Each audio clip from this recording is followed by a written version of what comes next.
अगर भगवान की शरण में नहीं होगे, भजन नहीं करोगे, तो आपके ऊपर बहुत से ऋण है, दुर्गति हो जाएगी। ऐसा नहीं है।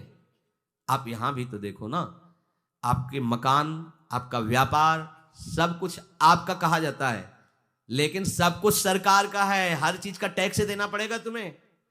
पानी का भी टैक्स देना पड़ेगा, मकान का भी टैक्स देना पड़ेगा, और तुम भी जो करोगे वो पैसा दो सरकार को। टैक्स तुम ऐसे फ्री थोड़ी जा नहीं होता, देना पड़ता है ना। आप मान लो नौकरी कर रहे हो कि हमारी नौकरी करे, तो उसमें सरकारी टैक्स कटेगा आपका, क्योंकि आप सरकारी आदमी हो, भारत देश के वासी हो। ऐसे ही ये टैक्स लगे हुए हैं सरकारी भी, मातृ ऋण, पितृ ऋण, ऋषि ऋण, ये टैक्स है। ऐसा नहीं कि तुम कमाओ खाओ और इसके बाद मर के जाओ स्वर्ग मिलेगा। टैक्स चुकाओ। ये मनुष्य शरीर मिला, इन ऋणों से मुक्त हो। अगर नहीं हुए तो भी तुम्हें दुर्गति होगी। आप देखो, जब कभी ऐसी सूचना मिलती कि अमुक आदमी का अमुक धन पकड़ा गया, तो इनाम दिया जाता है क्या कि इतना कमा लिया? सजा दी जाती है। तुमने टैक्स की चोरी की, अगर चोरी नहीं की, मेहनत से कमाया या व्यापार से कमाया, दिया नहीं सरकार को, हाँ दिया नहीं, इसीलिए तुम्हें टैक्स की चोरी का दंड मिलेगा। सारा धन अपहृत हो जाएगा, तुम्हारी निंदा होगी, तुम्हें सजा मिलेगी। बोलो मिलती है नहीं?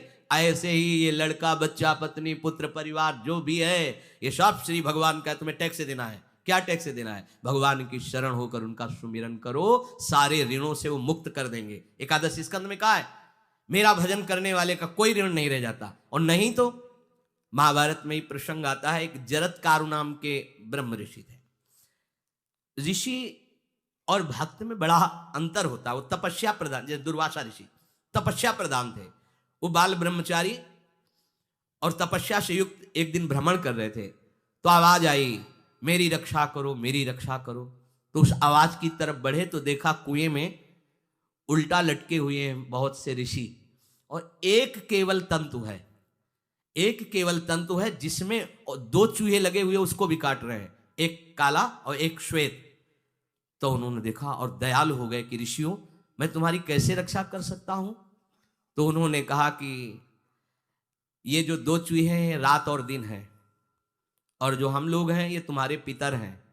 ये चूहे तुम्हारी आयु को काट रहे हैं, एक तंतु हमारे कुल में केवल तुम ही हो, और तुमने तपस्या की ठान ली, ब्याह किया नहीं, गृहस्थ धर्म में गए नहीं, पुत्र हुआ नहीं, तो तपस्या में, भक्ति में एक दम है कि सब ऋणों से मुक्त कर देगी। ये बात ध्यान रखना, तपस्वी अलग है, भक्त अलग। इसलिए पीछे चर्चा आई थी कि तपस्वियों से भी अधिक, ज्ञानियों से भी अधिक, कर्मकांडियों से भी अधिक वो मेरा भक्त योगी होता है।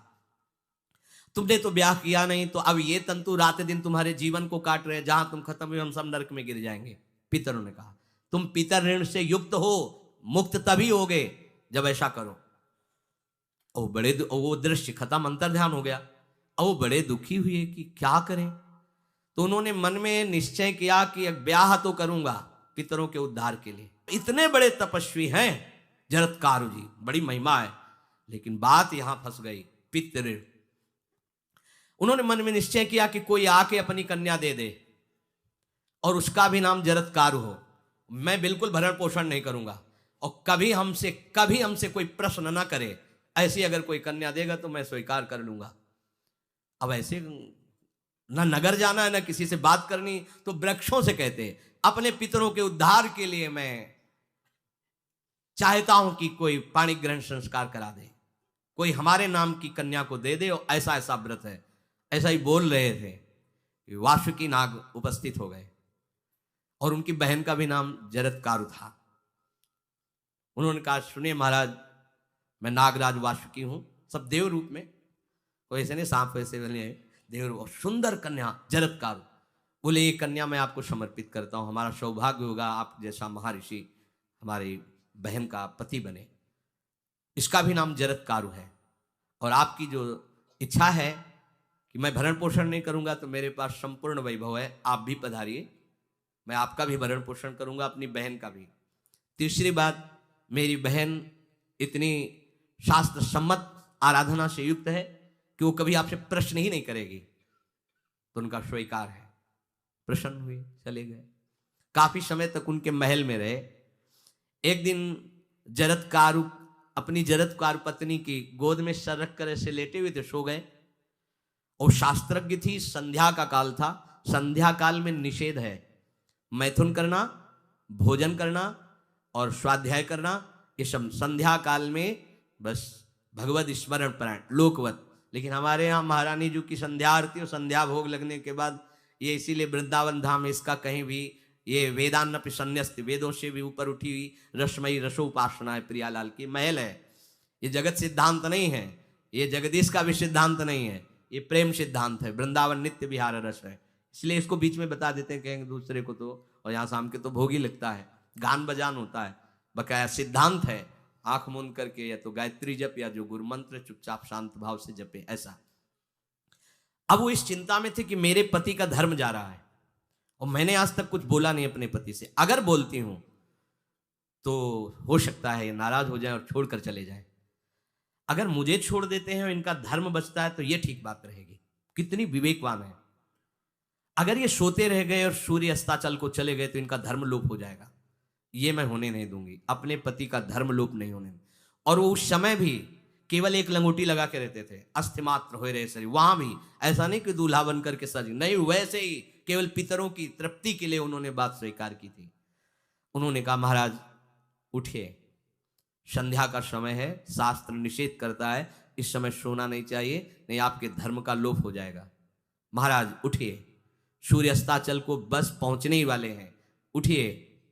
उठे एकदम लाल आंख करते हुए, तुमने हमें टोका कैसे, तुमने हमसे प्रश्न कैसे कर दिया, मैं अभी तुम्हारा त्याग करता हूं। बोले स्वीकार है, आपके धर्म का लोप ना हो। कहीं सूर्य अस्ताचल को चले गए, आपने अर्घ नहीं दिया तो जीवन भर की आपकी उपासना में कलंक लग जाएगा कि आपने संध्या काल में शयन करते हुए सूर्य आराधना नहीं की, आपके धर्म का लोप हो जाए। बड़ा सूक्ष्म धर्म का विषय।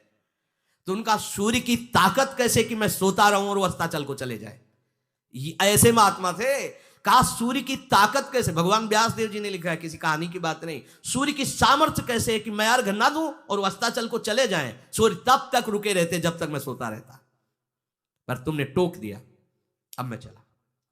जब चले तो उन्होंने कहा हमारे गृहस्थ धर्म का जो फल होता है, आपके पाणी ग्रहण स्वीकार का जो फल होता है, उसको बिना दिए आप कैसे चले जा रहे हैं। तो उनका आस्ति वो है, चले गए। उसी से आस्तिक मुनि का प्रादुर्भाव हुआ और उन्होंने आगे बड़ा चरित्र है उनका, आस्तिक, तो उसी से नाम रखा आस्तिक। आस्तिक उन्होंने जन्मेजय के यज्ञ को बंद किया।